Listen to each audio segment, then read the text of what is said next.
fear when you come to me, 'cause I'm weird, I'm a one of a kind, and I'll bring death to the place you're about to be. Another river of blood running under my feet.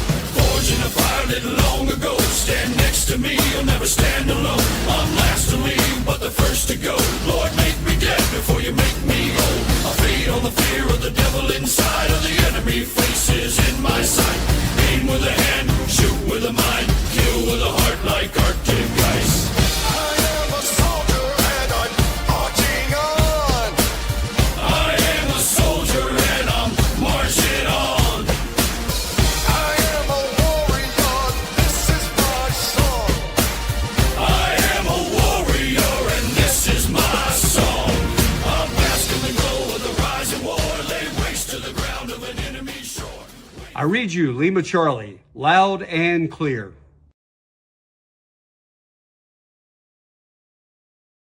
Welcome to another episode of Stu and the Nun presents Lima Charlie. I'm joined with my guest, Rudy Denke. Welcome, Rudy. Thank you. I appreciate it. So tell us a little bit about yourself. I'm the chief executive officer of a corporation with multiple subordinate companies. We own Lady Legacy Bedford and SaturdayMorningWesterns.com. Okay. So you're former Marine. Well, I guess Retired. you're always a Marine. Always a Retired Marine. Marine. Never former. So let's talk about what, you went into the Marine Corps. What brought you to the Marine Corps? What made you choose that? The love of this country and the hope for the future that we have, and the need to be able to protect what we do have. Okay. Did you think about any other branch? Did you look at the Air Force, Army, Navy? I did. So I actually started out in the Army. I was in the Army from 1986 to 1988 as an 11 Bravo, and then did an inter-service transfer and spent the next 22 years in the United States Marine Corps. That's awesome. So did you have to go back through basic training, or was that just I did. Oh, you I had did? to go through boot camps. Well, in the Army, I got caught up in the mid 80s where you're supposed to go through college and, you go to basic training one semester and AIT the next and airborne the next and RIP after that. Well, you get in Fort Benning and they don't let you off. So basic training, AIT, airborne, and RIP. And then went back to my reserve unit in Fergus Falls, Minnesota, and then active duty shortly after that. Okay. So you did go active duty after that. Okay. I did. So what made you choose to transfer from the Army? I mean, you're already in. You're an 11 Bang Bang, right? Yeah, I was 11 Bravo. Yeah, you're infantry. Oh, let me back up a little bit. So Sure. when you went to Benning, so when 11 series goes through basic training, they usually separate you out and they go, okay, you're 11 Bravo, 11 Charlie, 11 Mike. Yep. So I'm assuming they did the same thing for you, and you just lucked out to get 11 Bravo, and is that what you wanted? Just lucked out to get 11 Bravo. Okay. So then, what made you transfer to the Marine Corps? The reserve unit that I was with was in an Arctic Light Infantry Brigade, and they did a lot of things at the time that, in my estimation, if they ever went to combat, they were going to hurt people. And that truly scared me at that point in time. So we did a hump, and it was a 22-mile hump in sub-below zero temperatures with full combat gear. And they didn't have vehicles for support. They didn't have medics or anybody else when somebody dropped out of the hump. They left them sit by the side of the road. And that's just not anything I wanted to be a part of. Do you think this was maybe because it was a reserve unit, or do you think? Yeah. Because, okay. So it absolutely was not reflective of active duty at the time. It was the time of just a reserve unit in the mid 80s when we were still fighting the Cold War. And it was just, in my estimation, part-timers who had a lack of planning. Okay. So you get done with Fort Benning, and, Yep. and you went to RIP. You said. I did. What did you think of that? What was that like? a lot of work and and very little sleep. Yeah. Yep. So you graduated that, right? I did. And then you go back to your reserve unit, and then I did. that's when you transferred from reserves to active in the Marine Corps? That's exactly right. Okay. And so then were you a Hollywood Marine, or were you Paris Island? Hollywood. You were a San Hollywood. Diego. San Diego. All right. Yep. So when you get to San Diego, and I'm former Army, but I come from a family of Marines, so I've got a little bit of understanding of some of it. So you get to San Diego, Yep. and were you thinking, oh shit, what did I choose? Why did I choose this? It was quite a wake up, especially since I went to boot camp in the Marine Corps, and I'd already been to the School of Airborne, so I had a set of wings on my chest, which for a private was already putting me on the skyline. And then my senior drill instructor was a rigger, so he Oh, was a parachute rigger. So he decided to have a lot of fun throughout the course of through boot camp. so is that a Marine Corps rigger, or is that a former Army rigger went Marine Corps? It's a Marine Corps parachute rigger. Okay, okay. Yeah. I'm familiar with it with the Army riggers. I didn't know the Marine Corps had riggers. I thought they just used the Army. No, Okay. we have our own riggers. So you get to San Diego, nice sunny. Yep. What time of year is it in San Diego? I left on the 8th of February of 1988.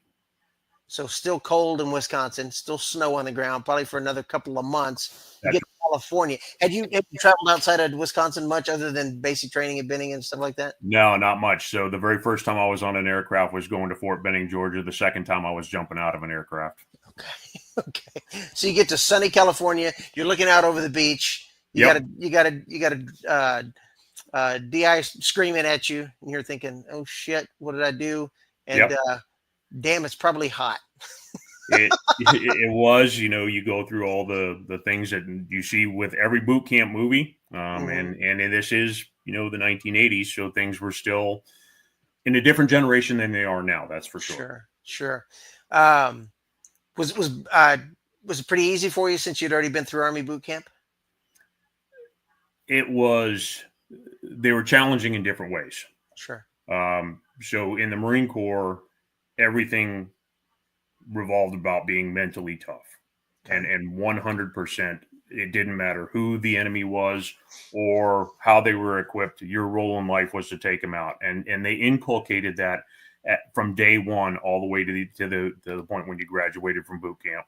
Okay. And when you went in the Marine Corps, did you go 0311? Is that what you No. went? So colorblind. So I started off as an admin clerk, and I spent 18 months as an admin clerk. I got meritoriously promoted 3 times. So I got meritoriously promoted to private first class, lance corporal, and sergeant 4 times, rather. 4 times got meritoriously promoted.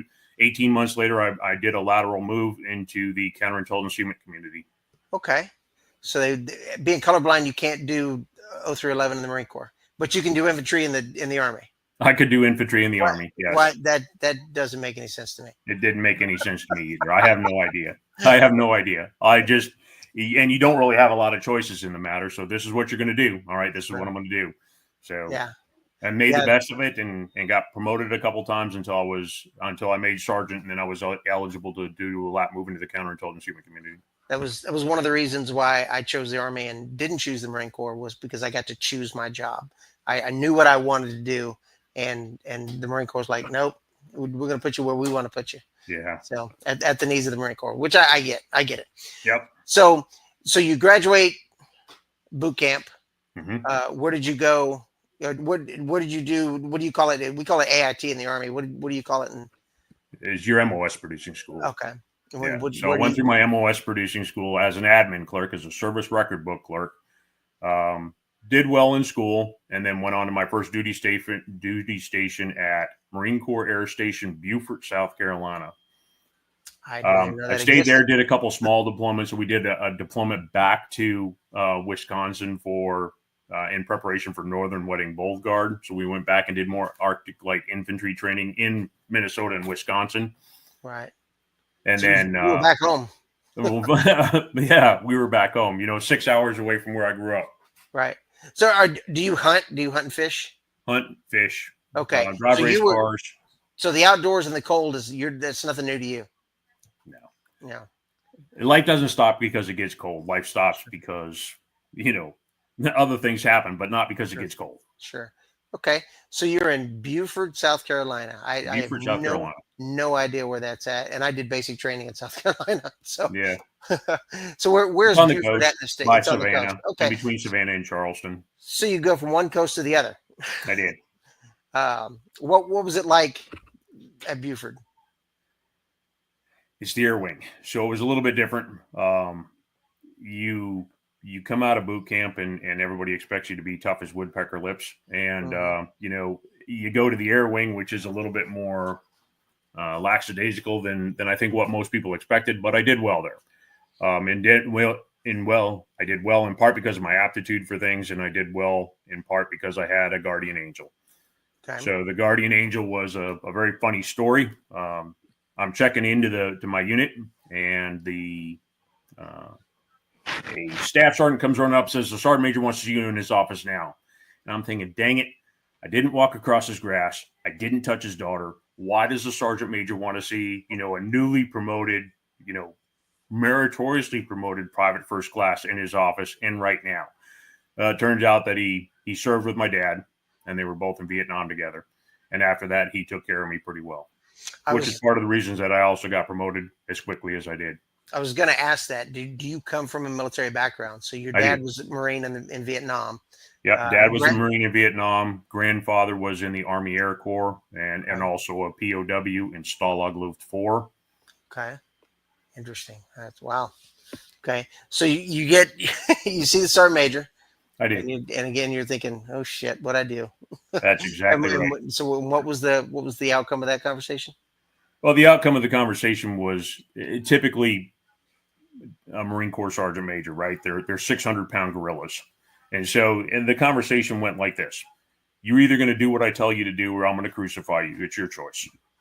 I'm going to do what you tell me to do. And so I listened to him, and we did really well. We had to completely revamp the section that I worked for at the time and implement a lot of policies and correct a lot of things along the way. And it was very nice to be able to have the sergeant major's help in correcting some of those problems. Nice. Okay, so you did that, you said, for 18 months? Yep. So got married. I got promoted to sergeant in 18 months and then made my lateral move application to the counterintelligence human community. In counterintelligence in the Marine Corps, the counterintelligence community, you have to be a sergeant. They'll accept corporals on a case-by-case basis, but it's not an entry-level MOS. So you go into and you do an application, you do a formal board, you have to write things, you do uniform inspections and other things to be able to come into the community. And then after that, you go into a 6-month OJT period, and then you go to school. Okay. The school is 7 months long. Okay. And where's that at? That is in Dam Neck, Virginia Beach. Okay. So from there, once you get your credentials, then there's really 3 different tiers of support that the Marine Corps counterintelligence does. They do strategic, they do tactical, and they do operational. And I did all 3. In addition to that, they also span analysis, production, dissemination. They do, and we do, investigations, operations, and then a whole boatload of kind of direct support missions along the way as well. Okay. Did you consider any other job, or was that just one of them? You said that looks like a pretty good job and a pretty good fit. Being colorblind, I was pretty limited. So when I was eligible to do a lat move and I desperately wanted out of the admin field, I could have become an MP or counterintelligence, and counterintelligence seemed to have a bigger appeal to it than being an MP.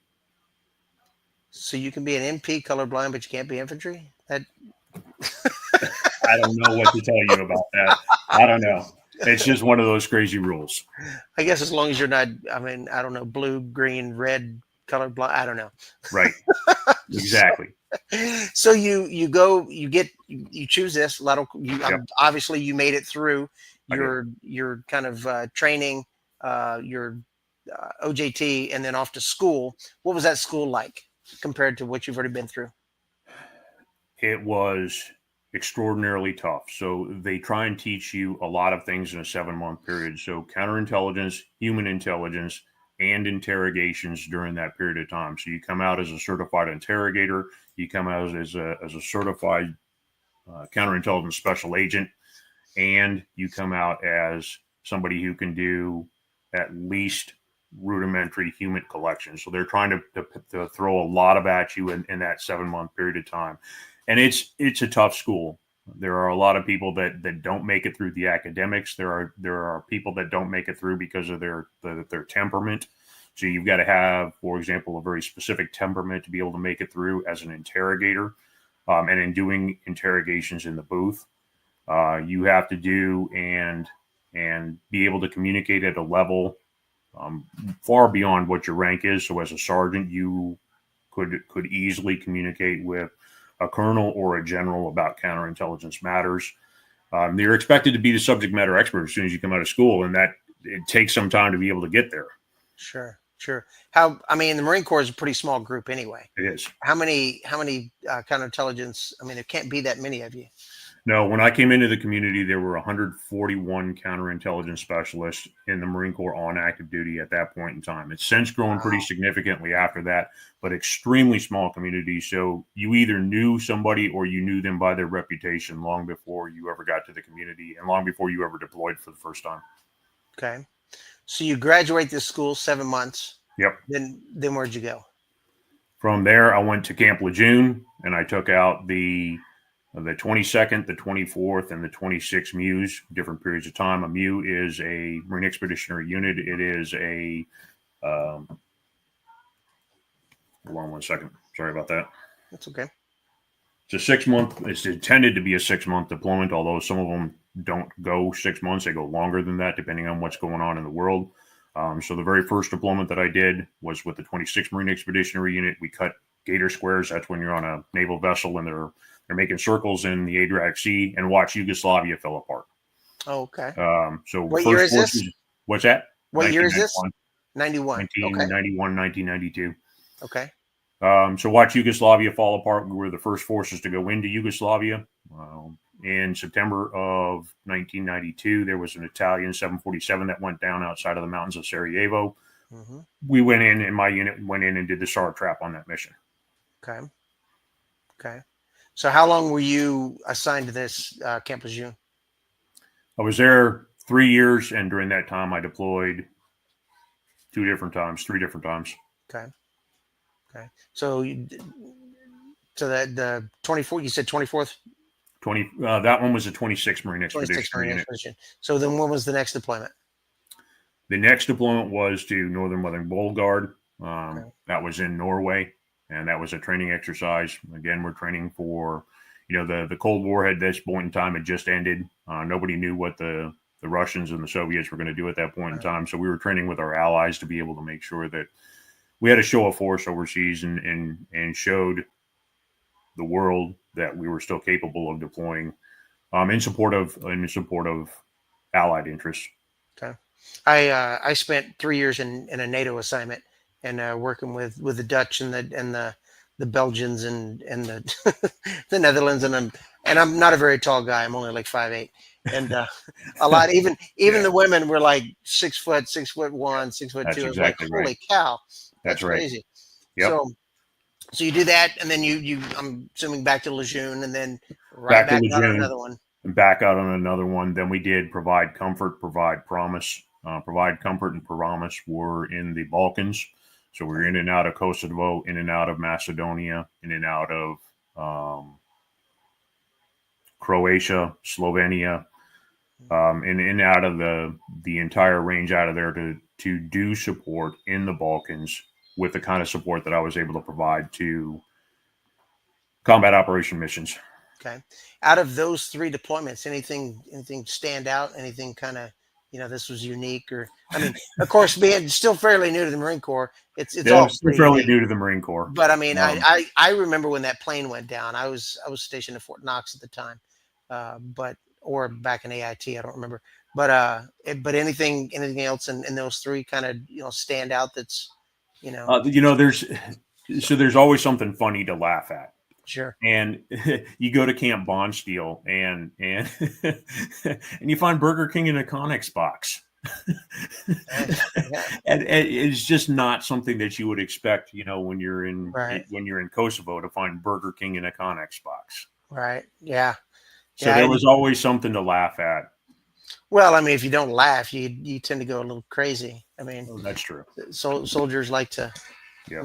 like to laugh and cut up and stuff like that. Anything else stand out of any of those? Anything of the Croatia or the any of that? Croatia and specifically Kosovo. You go up in the mountains and it was snowing. You go down into the valley and there was no snow on the ground, and it was 60 degrees. So you would go from one climate to another just by driving for a couple hours, and that was always kind of unusual, especially as you're going through mountain passes. Trying to go from one area to the next. What parts of Croatia were you in? Um, I was in Split. Split. I Yep. spent a lot of time in Split. Okay. I spent a very long time in Split. Yeah. I used to run one of the Camo sections down there Nice. when I deployed with Bosnia. Yeah. So my unit, I was on loan to at the time what was called AV South or NAV South, which was Naval Forces Southern Europe, Yep. and did my first deployment to Bosnia. And then my unit took over, which was Land Descent, Yep. and I deployed and spent a lot of time in Croatia and Dubrovnik and down the coast. So. Yep. Yeah, a lot of time. Gorgeous, It is. gorgeous there. It is. Absolutely gorgeous. What a lot of people don't understand is just how clear the Adriatic is. It It is. is so clear. I mean, it's one of the top diving spots in the world. It is. So, Yep. so okay. So you get back to Lejeune after this third trip, and then Yep. you said you spent 3 years there. Where'd you go after that? So from there, I went to Okinawa. Japan. Great diving location there. Okay. Took out the 31st MEU there. Okay. So that was another deployment. So I'm deployed to Okinawa. They FAP you or put you in a temporary assignment to go to the MEU and support the MEU there. Again, it's supposed to be another 6-month deployment. This was another show of force deployment. So we were doing some joint ops with the Russians. We're doing amphib landings and near the islands outside of Vladivostok. Mhm. So we had quite a bit of contact with them. And then from there, because of events in the world, the United States government was looking for another staging location in the Pacific Rim, and they were exploring other opportunities for an alternate Okinawa. So I ended up getting dropped in Indonesia, and I spent the better part of 6 months, 7 months in Indonesia and all over Indonesia, from all over the island of Java. So all the way out from Jakarta to Surabaya to even crazy places like Bangui-Wangi, which is a little itty bitty, town that goes. There's a ferry that goes between Bangui-Wangi and Bali, and the only thing there is the ferry. They don't have electricity. They didn't have running water or anything like that. So all over the Indonesian islands. My actually unit disbanded, went back to their parent units at that point in time, and I was still downrange. So then the MEF. So for us, Marine Expeditionary Force is one of the senior commanders. There are 3 in the Marine Corps: 1 MEF, 2 MEF, 3 MEF. 1 MEF is in California, 2 MEF is in Lejeune, 3 MEF is in Okinawa. So they checked me out of my unit, and I was put in direct support of the MEF while I was still downrange.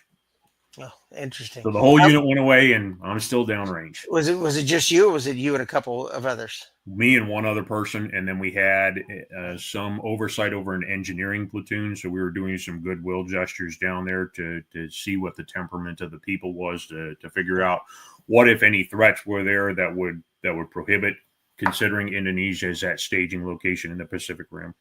Okay. Other than the Russians, any and of course you spent some time in Norway, and then now you're in Indonesia. Any work with, like, say, the Australians or anything like that? Much later in my time in the service, but yes, I did some work with the Australians and the Kiwis and a boatload of other governments as well. Okay. So you finish in Indonesia. Yep. I mean, now you're not going back to Okinawa. Yeah, so I flew back to Okinawa, and then again, it was a short period of time, and 3 months later, I was sitting at the Marine Corps Intelligence Activity in Quantico, Virginia, and I spent the next 4 years there. This was probably the only 4 years of my career where there weren't any consistent deployments, but rather a lot of interface with national agencies and with a lot of policymakers to be able to make sure that we're doing the right thing. So the worst thing that happened during this period of time is we had policy wonks that wanted to control operations by policy, by writing policy. So they'd write into policy, you're going to do this, this, and this, but it makes absolutely no operational sense to do that. Sure. And so the role at the Marine Corps Intelligence Activity was to be the interface for operations and the national level community to make sure that policy reflected operations and operations drove the policy, not the other way around. Right. It even got a little bit more complicated than that, because at this period of time, we also had our comptrollers, our budgeteers that tried to get involved in operations and do some really weird stuff with funding and everything else. Well, if you don't do what we tell you to do, we're going to cut your funding for this period of time. And so just trying to corral people into the right way of doing business where you're not going to get people hurt. Sure. It doesn't matter to me whether it's the military or Fortune 500. When the finance guys are the ones driving your operations, you're in trouble. That's right. So there's a problem. There is. You need operations guys driving operations. And That's right. And just tell us when we're either over budget or close to over budget. That's it. Well, and that that's 100% true. That's not the way it was at the time. There were people that were, and there were communities that were trying to be more assertive in the operational domain, and it just never worked out the way it should have.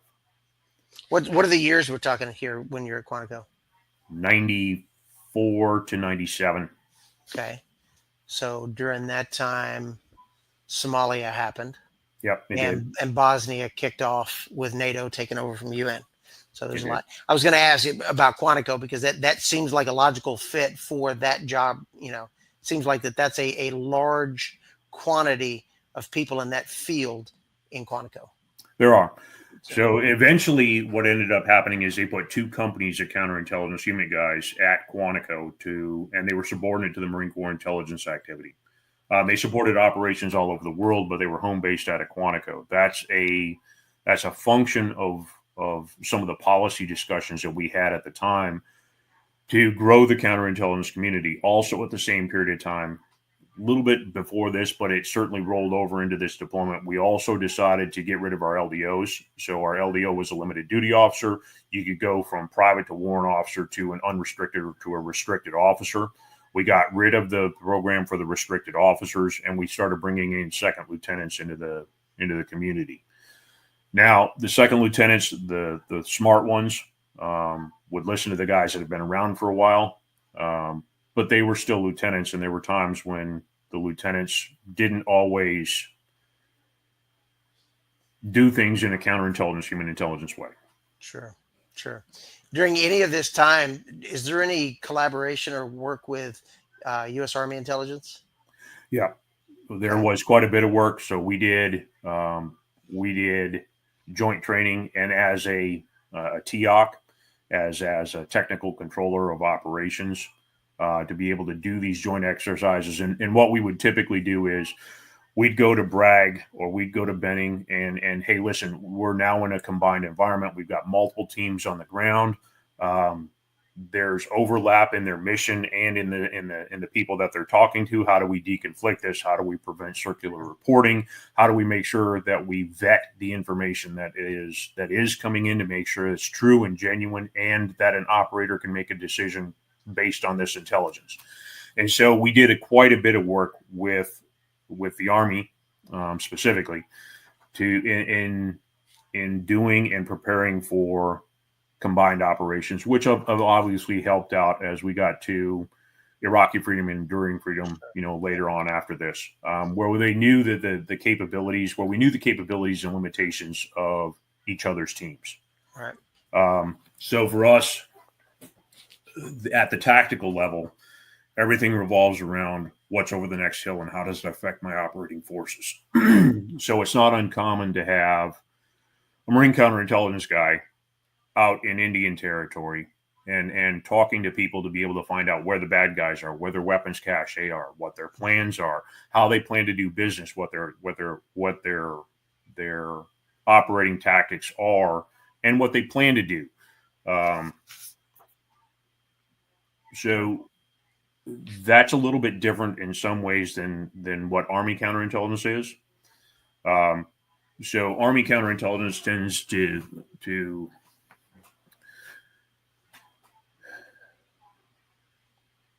they gravitate real quickly to the theater level stuff, where for us it was what's over the next hill. Okay. And how does it affect us? So between the two of us, we worked as a good team in this case. But there are capabilities and limitations of both that you need to understand if you're going to employ these teams correctly. Sure. I think it was after 9/11, the Army decided to move that counterintelligence under the Special Operations Command. Yep. Before they were outside of that and would just be kind of tasked, but I Right. think then they moved them underneath that SOF umbrella. Right. So anything stand out while you're there? I mean, you're making a lot of policy, a lot of driving, a lot of documentation. Yeah. Anything else stand Um, out while you're at Quantico?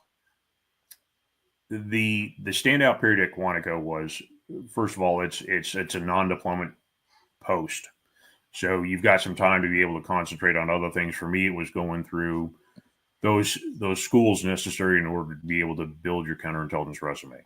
So there's things that you have to do in order to be able to do an investigation. There's things that you have to do, and an investigation is different than an operation.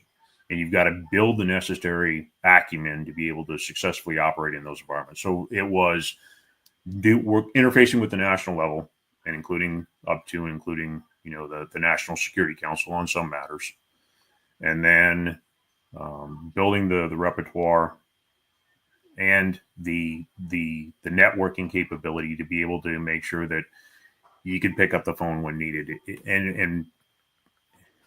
and get what you needed to get done. A little bit of politicking going on. Yeah, there's a little bit of politicking going on, something that I'm not particularly good at, but you do learn to do it Sure. if you're going to be successful. Well, in that location, I mean, being where it's at, I mean, that's a brass heavy It's a environment. brass I mean, heavy, you're not only seeing just the military brass, but you're seeing right? all the congressmen and women. You're seeing a lot of politicians in that area, a Yep, lot of lobbying, a lot of just all of that. right. So, yeah. Yep. And as a counterintelligence person, you're looking at this going, man, this is bullshit. Yeah, yeah. Well, we always tried to avoid the BS, that's for sure, and make sure that even if there were politics, it didn't affect the operating forces so much as we could influence. There's always going to be politics, and politics are divisive and sometimes silly. Sure. But for as much as we could act as an insulation between those politics and the operating forces, and our operating forces, Okay. is really what we try to do at every single venture. Okay.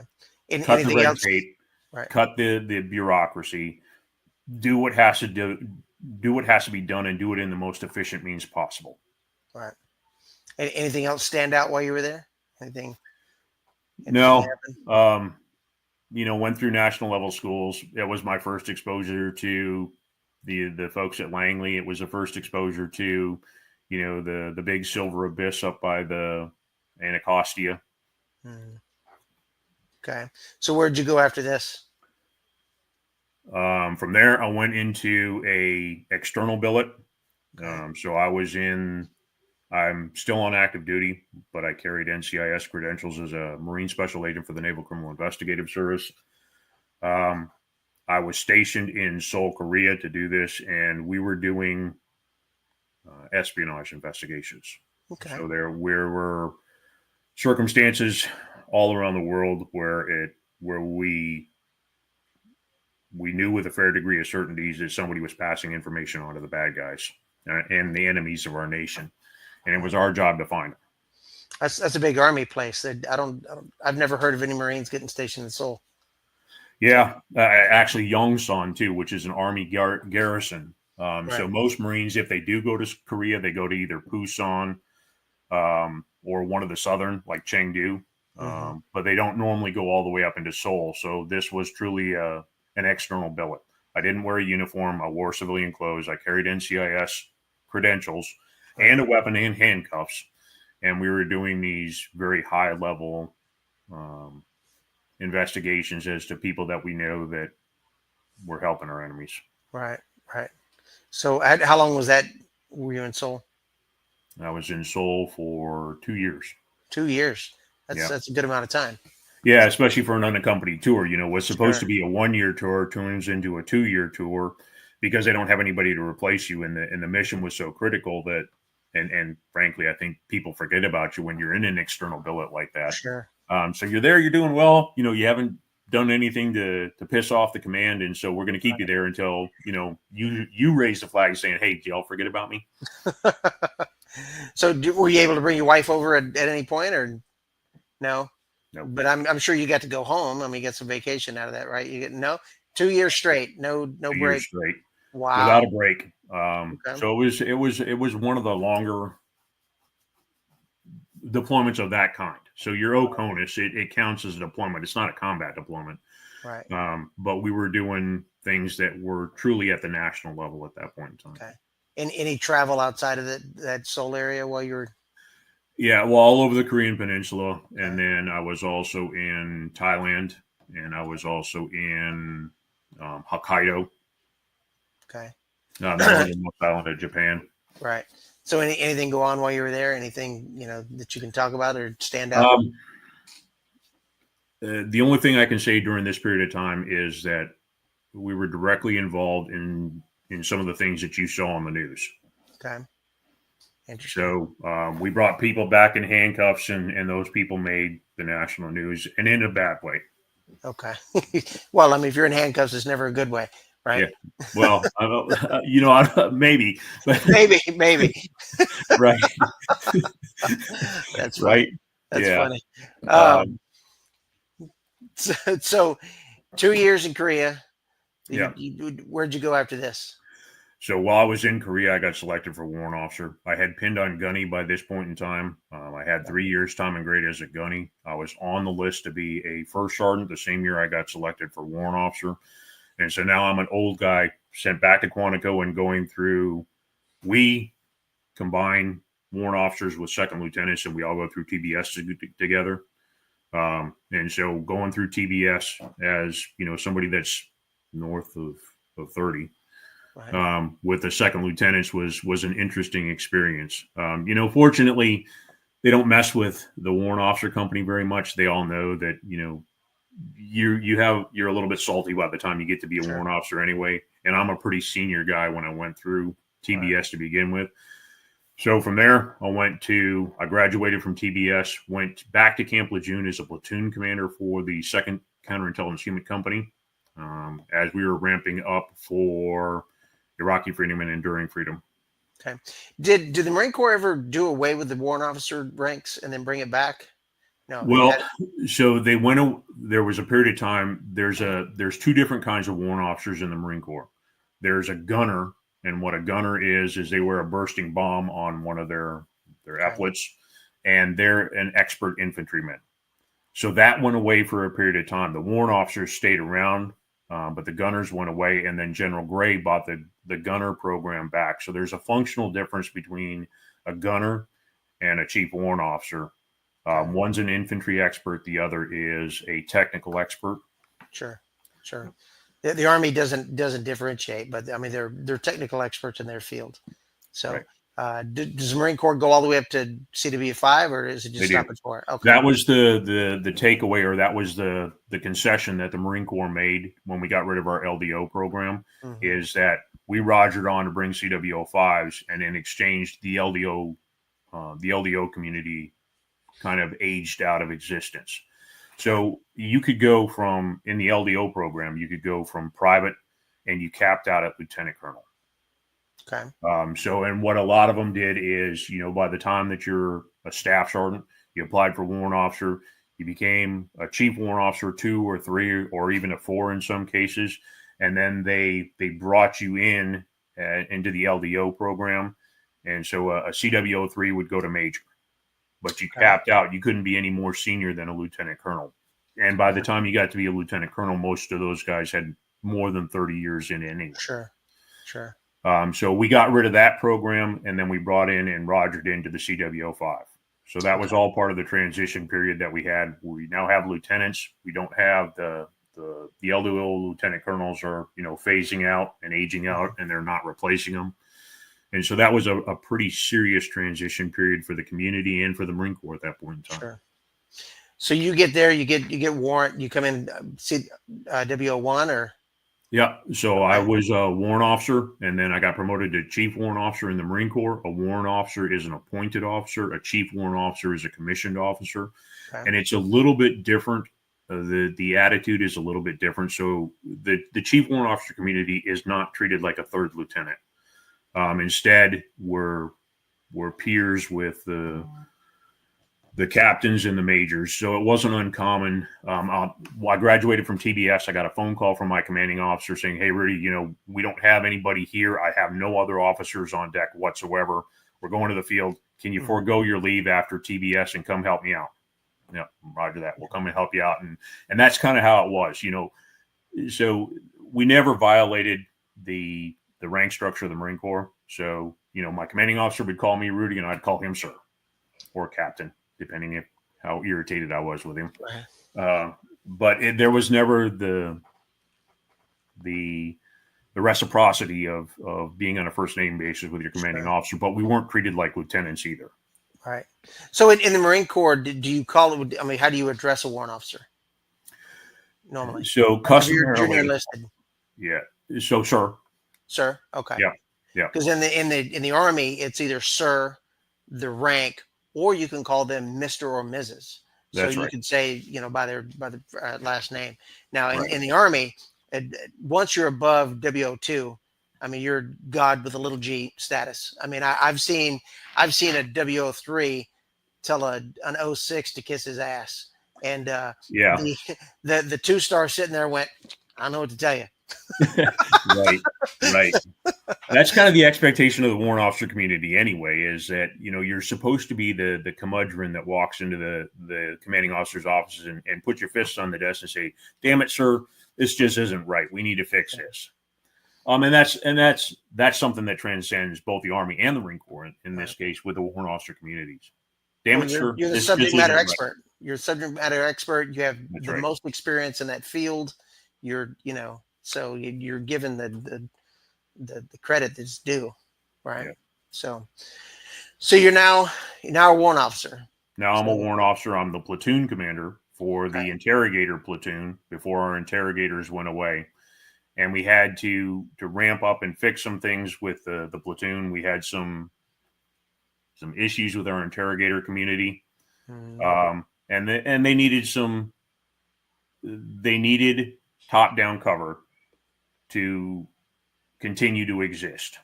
okay. And so we gave them as much top-down cover as we could within the lawful boundaries of doing things, but still had to correct some things. Right. And I'm sure you're shaking your head, so I'm sure that you know about, the interrogator translator communities. Well, I mean, that's every branch and just about every post on this planet has those groups, right? There's those certain groups that everybody knows about. That's the rumors are they're rumors because part of them are true, right? And I'm sure that's no different. So, what years are we talking about now? What years? We're now into 2000. 2000. Yeah. So my tenure as a platoon commander was cut short. We stood up the 24th Marine Expeditionary Unit. So before I did the 22nd and 26th, we're now at the 24th Marine Expeditionary Unit. This is 2000-2001 timeframe. Again, supposed to be a 6-month deployment, but we knew in advance that things were going to happen. We were informed of that when we did the whirlwind tour of DC and Europe before the main body deployed. So what started off as intended to be a 6-month deployment ended up being almost a 2-year deployment again. So this one, we started off we deployed initially to Kosovo. We were doing some interdiction operations in the mountains between Kosovo and Macedonia, doing those interdiction operations. We got the call to redeploy. We redeployed. We picked up everything, redeployed from Kosovo to Djibouti after some events happened in the world where we had to do an embassy reinforcement in Djibouti. From there, my team, the counterintelligence unit team, and my interrogators did some stuff on the prison ships, and we were doing the interrogations, figuring out what the Iraqis thought and where they thought the amphibious landing was going to come and what they thought our plan was. Pulled from there, initially designated as a theater reserve, but when the focus of main effort hit really stiff resistance and the Republican Guard near An-Nasiriyah, we fought through An-Nasiriyah. We went north of An-Nasiriyah to an airfield about 300 clicks south of Baghdad called Khalat Sakar. We seized Khalat Sakar, and from there, Khalat Sakar served as a lily pad for future and follow-on operations all the way into Baghdad. So where were you when 9/11 happened? I was on Camp Lejeune. You were I on was the Camp platoon Lejeune. commander at the time. Okay. So as that day happened, I'm a platoon commander. Now things get kicked into high gear to be able to make sure that everybody's ready to deploy, and all of the TAC gear had to be, surveyed and functional, and they had to be proficient with weapons. And uh, in the counterintelligence community, we're autonomous, so we have our own motor pool, we have our own armory. We have, for example, a counterintelligence guy who could be an embed into an infantry platoon, and he could be a saw gunner. So you need to figure out how to work and how to fire and employ a saw when some people didn't. So we really ramped up the efforts to be able to make sure people were to go ready to go down range. So jack of all trades. Yeah. So, okay. Yeah. So so obviously everything goes on lockdown, right? Camp Yep. Lejeune. I mean, Camp Lejeune was a closed post before, unlike Bragg when you'd been there. Right. At that time, it was an open post, Yeah. right? It was open post when I was there too. So everything goes on lockdown. When that happened, what was your first thoughts? My first thought, well, first of all, when the towers fell, there was a tremendous sadness with everybody that watched them fall. So I wasn't anywhere near New York City, but I was equally affected by it. And the sheer loss of life and the situation as they developed, and then the misinformation that came out. They didn't know initially what was going on, the confusion. The plane landed in a field in Pennsylvania. The two other ones hit, the towers, and then we had the one hit the Pentagon. And the first thought is our gear is already packed. We're just waiting for the word to go at this point in time. We don't know where we're going, but we're going somewhere. And we launched people downrange that night. Really? So it was an extremely long day. You're 30 or 40 hours into the day and the following day before you even have a chance to catch your breath, and we're already launching people downrange at that point in time.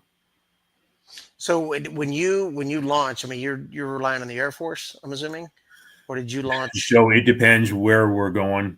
We put people on commercial boards. We put people in the Air Force. However, we could get them overseas to the point where we needed to get them for whatever mission that came in those first couple days, whether it was an embassy reinforcement or whether it was anything else.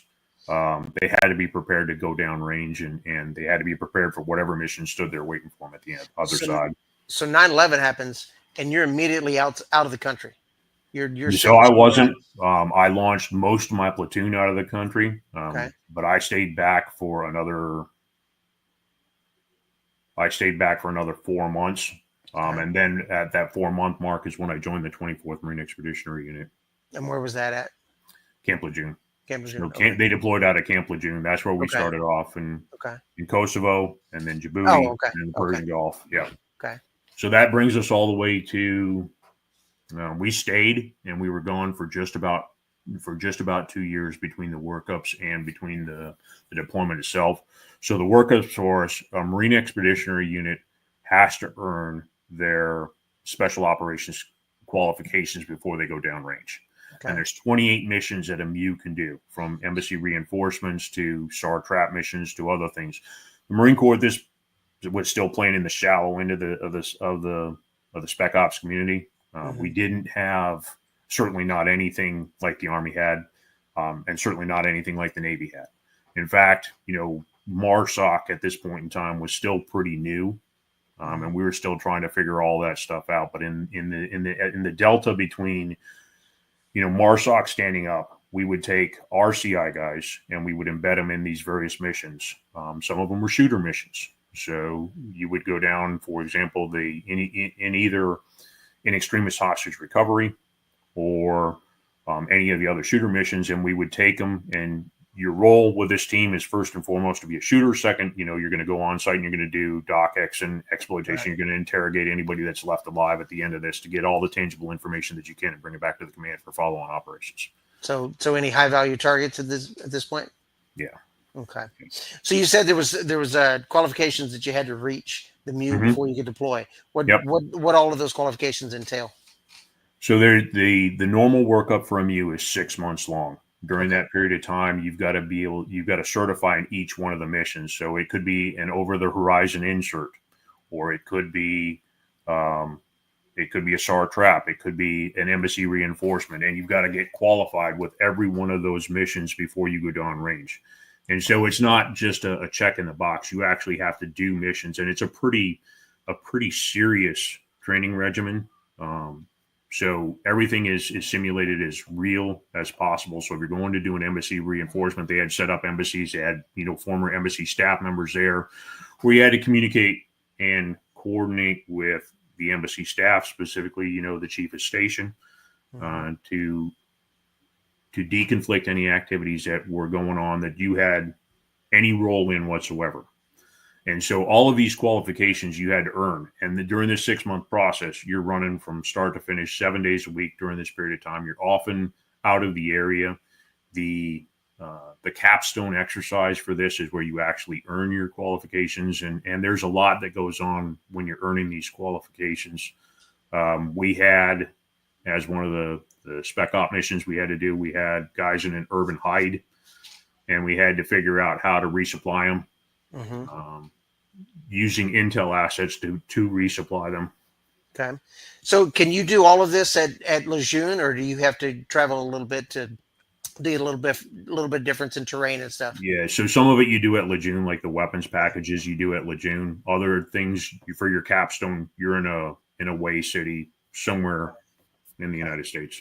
Any trips back to Fort Bragg? Because I'm assuming, I mean, spec ops at this point, Green Berets, right? Plus you've Yep. got what it's now called CAG, used to be called Yep. Delta Force. I Right. mean, huge training operations there, right? I mean, Yep. that's they have anything and everything. I mean, like you said, they've been around, a lot longer than They MARSOC. sure have. They have large budgets as well, They right? sure do. Yeah. So, So, um, and we did a lot of stuff with them. We actually would send people, for example, through the Army's breacher school. mhm, So if you're going in to take out tangos, you're not right. going to go through a fatal funnel. Okay. So, they had manual breachers that Right. went through the Army school to be able to do that. And the SF guys were training them. Right. Yeah. And so, one of the questions I always ask, and with these deployments, a lot of guys that have done multiple deployments, you can see how tactics evolve, right? Yeah. And so the and it's not just the U.S. military, but the military usually when they go into combat, they're usually Mhm. fighting with the previous war's tactics, previous war's equipment. So how did you see that those tactics and that equipment change and modernize as you went through? So we were actually privileged enough to be able to. This is one of those situations where operations drove policy.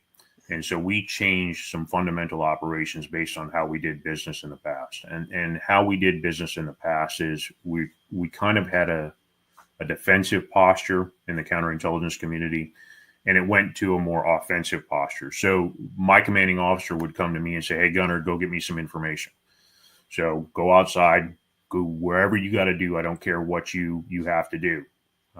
Bring me back some tangible information. And we were very successful in doing this. So we would take out bad guys, and we would take out their weapons caches, and we would Mhm. take out um, their their operating funds and a whole lot of other activities. So it really was a complete shift of mindset to be able to go from, this is how you look at the security of a compound, which Mhm. was at that point in time, early on in the days of counterintelligence, it was a defensive posture, and we took it to a complete offensive mission. Right. And so what would end up happening is we'd go get the information. We'd go back to the outskirts of whatever village that we were in. We'd brief the raid force commander on the mission itself, and then we'd lead them on the raid. Oh wow, that's pretty interesting. So you So spent a lot real of time time on foot. intelligence, it had to be timely enough where the bad guys couldn't move. So Sure. initially, there was a transition period here. The MU gets so accustomed to R2P2, rapid response planning process, where you have 6 hours to make a decision, and they present courses of action to the old man. When that happened, the bad guys had already moved. Right. And so you go to the outskirts of town, you brief the raid force commander, and then you lead the raid force and commander and take out the bad guys and their instruments of war. So you spent a lot of time on foot. I did. Yeah. Okay. Well, so on foot, and then remember I told you that we have our own, we're autonomous. We have our own motor pool. We have our own vehicles downrange and everything else. Right. So it wasn't always on foot, but there were times where it was. Yeah. So what was your impression of Iraq at this point? I mean, There were a lot of external influences in Iraq. Okay. So we had the Iranians and we had Saddam Fedayeen, and they were undermining us at just about everything, at every venture. When we're at Kalatsakar, we had some direct contact with them. We had some Saddam Fedayeen probing of our areas. We had lots of interrogations at that point in time, trying to figure out exactly what they're doing. But we did see, and we did recognize that foreign nationals were in the area and that they were directly trying to subvert not only our mission but our presence. Okay. So your tempo, is pretty up at this point. I mean, you're pretty busy. Yeah. So I mean, time usually flies when you're pretty busy. Yeah. Right. So at this point, when did you leave? And I'm assuming you go back to Lejeune at this point. When Yeah. you did So leave? I went back, and I went back to Camp Lejeune in June of 2003. Okay. I stayed there for 30 days, and I got one of those phone calls from headquarters Marine Corps saying, "You're going to go back overseas. We need you to go again." It wasn't exactly what I expected. So their version of going overseas this time was, again, they put me in the Naval Criminal Investigative Service. Again, I'm wearing civilian clothes. I have NCIS credentials and a pistol and handcuffs. And I'm assigned to one of the Washington, D.C. field offices. And they embedded me in the State Department. So we take one counterintelligence unit guy, we drop him in the Bureau of Diplomatic Security, the Counterintelligence Bureau of Diplomatic Security. Mm-hmm. We are in the same command with the RSOs, regional security officers, and traveling around all the way around the world to be able to support various activities all around the world. Right. To give you an idea for travel on this one, when I first checked into the State Department, they said, "Hey, listen, we understand that you just came off a combat deployment. We understand that you haven't had a lot of time to transition, but we want to expose you as much to embassy culture as is physically possible." So I went to all 5 diplomatic posts in China. I was in Cambodia, Laos, Vietnam, Thailand. When I was in Thailand, they called up and said, "Hey, we're sorry about this, but we need you to go to Sydney, Canberra, Auckland, and Wellington." Long flight, by the way, to go from Bangkok to, Sydney. You get 2 meals, 3 meals. You get 3 Wow. meals during that flight. Really long flight, but there were some matters that really needed the attention of a federal criminal investigator at that point in time. Right. Okay. And any of that can you talk about, or? Yeah, not really. Okay. Not really So- for that one. So anything? So let's back up just a little bit. Your first, your first downrange. Mhm. Anything happened during that that's that maybe stood out more than anything else that you want to talk about?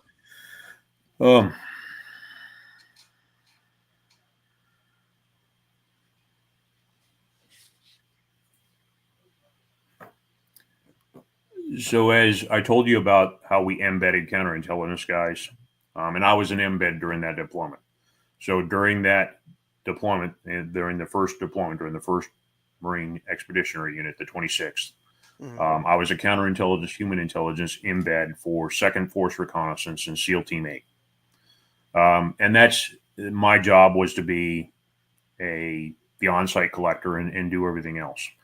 But it's kind of unusual to straddle both communities and look at both different cultures between Marine Corps Force Reconnaissance and the SEAL teams, and watch the SEAL teams with all the money you could ever possibly imagine and all the cool things that, from weapons to everything else. And then watching Force Recon do, get by with what they had. Sure. So probably the funniest thing that happened, we had, because that one was a long deployment, we had a couple sailors that broke into the Connex boxes and they stole the rappelling ropes. So we're on the USS Iwo Jima, and it's a 932-foot ship. And, we're cutting gator squares in the Adriatic, and they decided that they were going to go swimming. So they rappelled off the back of the Iwo Jima, and they're dipping themselves in the water above the screw. And so both the Commodore, who's the Commodore is in charge of the ARG, the 4-ship complement, and then you have the ship's captain, and then you have the MEU commander, and they're all 06s, but by billet one is senior to another, right? So these guys are still dripping wet, and they were discharged from the Navy right then and there. Wow. Yep. So silliness happens. Bored people get in trouble. Sure. And, whenever somebody's bored, that's why they try and keep people busy on these deployments. So sailors, they love to paint the inside of the ship, and they've got 400 coats of paint on the inside of the ship because it keeps them busy. They do their fire drills and everything else because bored sailors get in trouble. Sure. Well, so do bored Marines. Oh yeah, that's true. That's true. You're that's a fair assessment. Yes. My dad was a Marine in Korea, and he used to say that a Marine aboard a Navy ship spends his time in two places: a bunk that's too small or the brig. Yeah. Yeah. So on the Iwo Jima was built in, I guess, the 1940s. And so they still had 1940s accoutrements on the ship. Sure. So in the Marine berthing, you had 6 racks, and all it was a canvas rack. Well, over the years, the canvas has sagged down. So you've got about, 4 inches of room between you and the guy above you, and you're really hoping the guy below you doesn't have the running man dream. Right. Because you're just not going to be able to get out of the rack. Or beans for lunch the day before. Yeah. Right. Exactly right. Yeah. Yeah. Yeah. And then you see, bored people do silly things. Sure. Yeah. So you get this civilian clothes deployment again. Yeah. Anything from that stand out? I mean, you're traveling all over. That's a lot of time. On a plane. Probably the biggest thing with that particular assignment was I've now been on, or at this point in time, I'd been on 6 of the 7 continents. The only continent I hadn't been on was Antarctica. I've been in more than 150 countries of the world, where some of them most people couldn't even find on a map. Very first one that I went out on my own, I had to go down to the travel office and get a no-fee visa. And he said, "Hey, Rudy, where are you going?" I said, "Oh, well, I'm going to Abidjan and Ouagadougou." She goes, "No, really, where are you going?" I said, "I'm going to Abidjan and Ouagadougou." She goes, "Those aren't real places." Ma'am, they are real places. There's an atlas behind your desk, and if you look on the west coast of Africa, there's 2 countries. There's Burkina Faso and Cote d'Ivoire. And I'm going to the capital cities of those 2 places. She goes, "Oh, they are real places." "Yes, ma'am, they are." So just kind of crazy, the fact that some of the places they ask you to go, especially doing the job that I did. Sure. Like I said, there are people that couldn't find it on the map. "Where are you going, Rudy?" "Well, I'm going to Tbilisi, Azerbaijan, Baku, and Armenia, Yerevan." Right. "Okay, where are those places at?" "Okay, well, here's where they're at." "Okay, where are you going this time?" "Well, I'm going to Riga, I'm going to Tallinn, and I'm going to Vilnius." "Where are those places at?" So, that was the funny part of it, right? Because just the sheer travel of it was okay. And going to some places that, I'd only peripherally heard about in the past, and now I'm sitting in Ouagadougou. Well, I mean, most Americans don't know where, even cities are here in the States, right? I mean, Right. I'm from a small town called Anahuac, and most people couldn't find Anahuac on the map, so I just say I'm from Houston. Yeah. So. Right. Yeah. So. Yeah. Yeah. So how long was this one? Was this another 2 years or?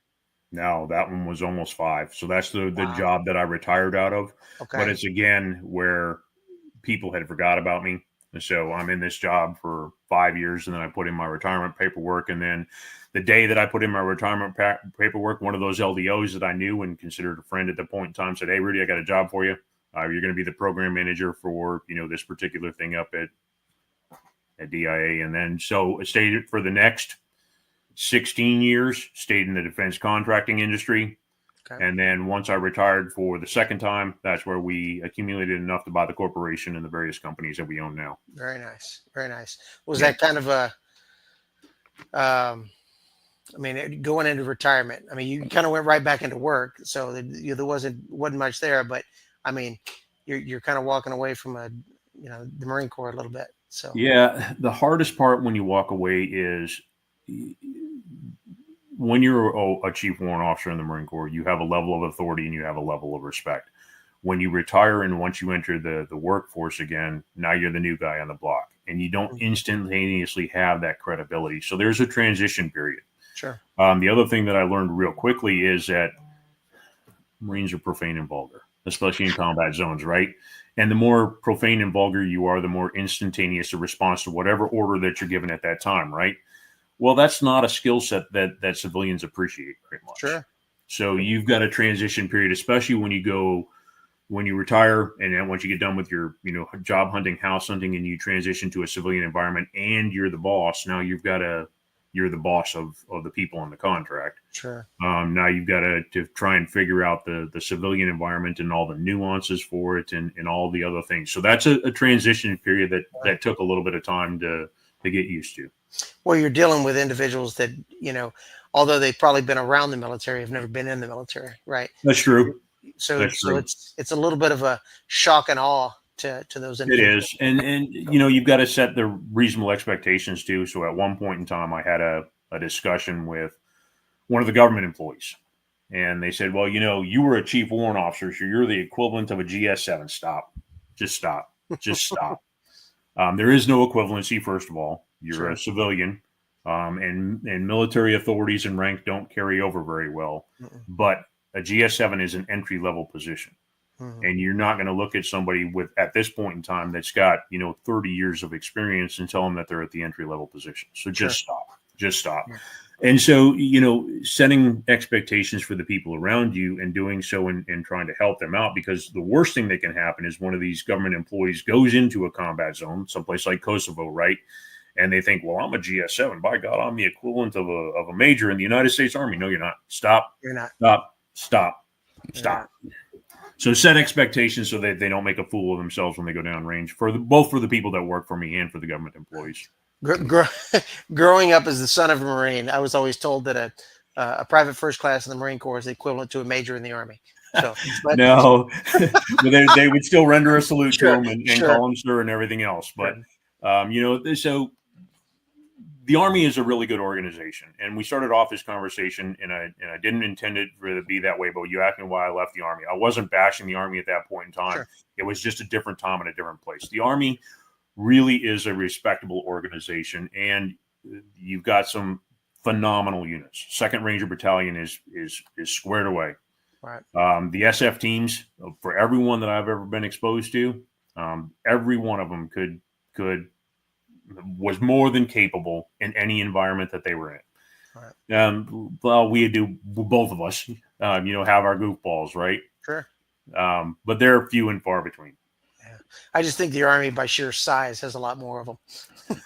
Well, so there's a little bit of, that we tell jokes at each other's expenses, right? Sure. And I'm sure that you've heard the jokes about, Marines can taste the color of color crayons and everything else like that. We typically respond with something like this.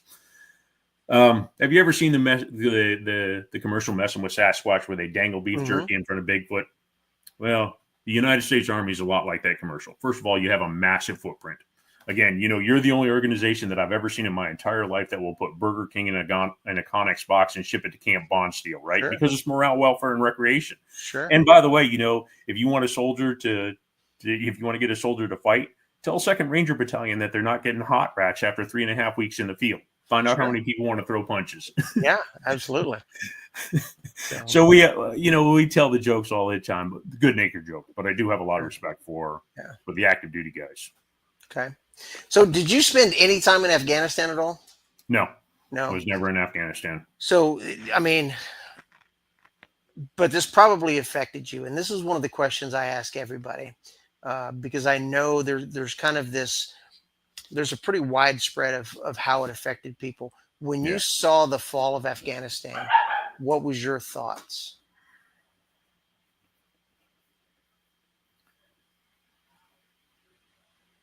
So, heartbroken. And here's why.